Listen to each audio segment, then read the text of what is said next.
The replacement. The company replaced me with AI on a Tuesday. My wife replaced me with my boss on a Wednesday.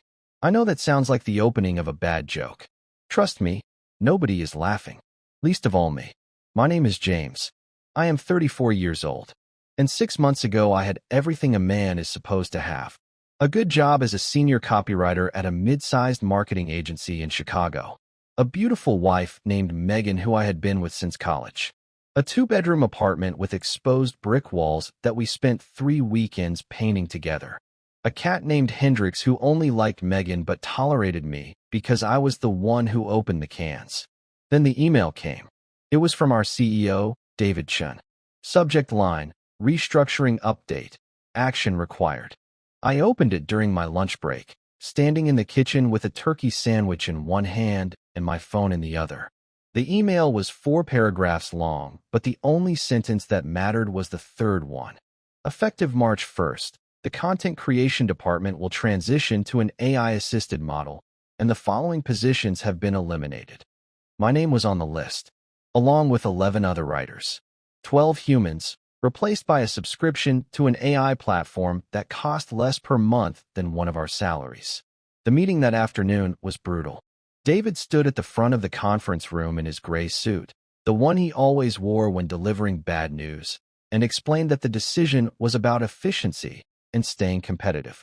He used the phrase, leaning into the future, 3 times. He said the AI could generate content at 10 times our speed. He said clients would not notice the difference. He said he was sorry. He did not look sorry. He looked relieved. I cleaned out my desk that same afternoon. 13 months of work packed into one cardboard box. My coffee mug. A photo of Megan and me at the lake. A small cactus she had given me on my first day.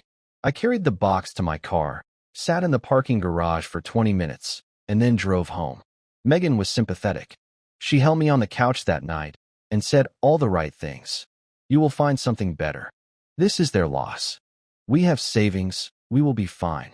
She rubbed my back and made me tea and told me that everything happens for a reason. I believed her. I needed to believe someone. And she was the only person I had left. The first 2 weeks of unemployment were not terrible. I updated my resume, applied to jobs, went to the gym, cooked dinner every night because suddenly I had time for things like chopping vegetables and slow roasting chicken. Megan would come home from work, smell the food, and smile. I could get used to this, she said once, kissing me on the cheek. But by week 3, the rejection emails started piling up. Most companies were not hiring writers anymore. The ones that were wanted someone who could manage AI content workflows, which meant they wanted one human to supervise the machine that replaced 12 humans. I applied for those jobs too. Never heard back.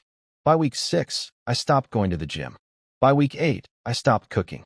By week 10, I was spending most of the day on the couch in sweatpants, scrolling through Reddit threads about other people who had been replaced by AI. There was a strange comfort in reading their stories. Graphic designers, translators, customer service agents, junior developers. All of us tossed out like old equipment. All of us sitting at home wondering what we were supposed to do now. Megan stopped saying encouraging things around week 7. She did not say discouraging things either. She just stopped saying much at all. She would come home, change clothes, eat whatever I had ordered, and go to bed. Our conversations shrank from hours to minutes to almost nothing. I told myself she was tired. I told myself she was stressed about carrying our finances alone. I told myself a lot of things. What I should have told myself was to pay attention. It started with the phone. Megan had always been casual about her phone. She would leave it on the kitchen counter, on the bathroom sink, on the arm of the couch. But sometime around week 8, the phone started living in her pocket. She took it to the bathroom. She took it to bed. She angled the screen away when she typed. I noticed, but I did not say anything because I was afraid of what the answer might be. Then came the late nights. Big project at work. Client dinner. Drinks with the team. 3 times a week, sometimes 4. She worked at the same agency I had been fired from. The same agency run by David Chun. I did not connect those dots for an embarrassingly long time. The night I found out, I was not even looking. I was on her laptop, trying to find a recipe she had bookmarked months ago for the pasta I used to make. Her email was open in another tab. I was not snooping. I was looking for a recipe for pappardelle, but there it was. An email from David. Not from his work email. From a personal Gmail account. The subject line was a single heart emoji. I clicked on it and read 3 months of messages that I can never unread. They had been together since 2 weeks after I was fired. 2 weeks. The man who eliminated my job and shook my hand on the way out was sleeping with my wife 14 days later. The emails were detailed. Dates, hotel names, inside jokes about colleagues. And the one line that hit me harder than any of them. He just sits on the couch all day. I need someone who is actually going somewhere. I need someone who is actually going somewhere. My wife watched me lose my career, my confidence, and my sense of purpose. And instead of standing beside me, she went to the man who took it all away. The man who replaced me at work replaced me at home. I closed the laptop. I did not scream. I did not cry. I sat in the dark kitchen for a very long time, listening to Hendrix purr on the counter, and I made a plan. The next morning, I did 3 things. I called a lawyer. I called my mother. And I called David Shun. David answered on the second ring. I could hear the nervousness in his voice immediately. He knew. Of course he knew. He had been waiting for this call for months. I know about you and Megan, I said. My voice was calm. Calmer than I expected. Silence. Then, James, listen, I am not calling to yell at you. I am calling to let you know that I am sending copies of your emails to your wife. All of them. Because I checked, David. You are still married too. The silence that followed was the most satisfying sound I have ever heard. David's wife filed for divorce within the week. Megan came home that night to an empty apartment. I had taken Hendrix, my clothes, and the cactus she gave me on my first day at the agency. I left everything else, including the photo of us at the lake. The divorce took 4 months. Clean, fast, no children to complicate things. Megan tried to apologize exactly once.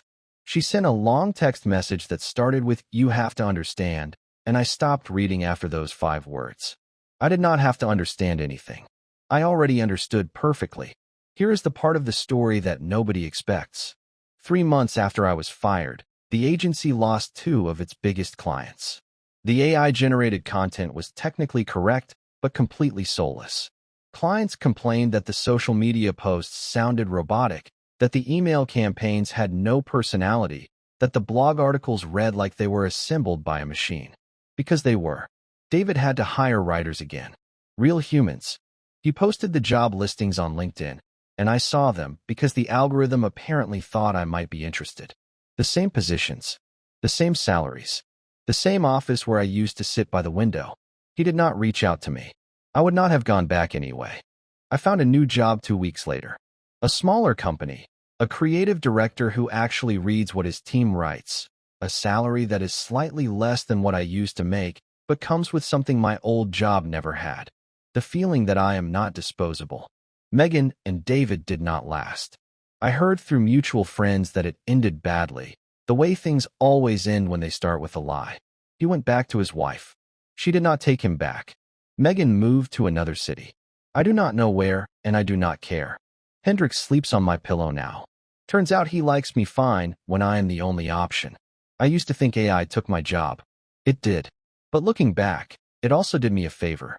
It pulled back the curtain on a marriage that was already hollow, a wife who measured my worth by my job title, and a life that looked good on paper but had nothing real holding it together. The machine replaced me at work.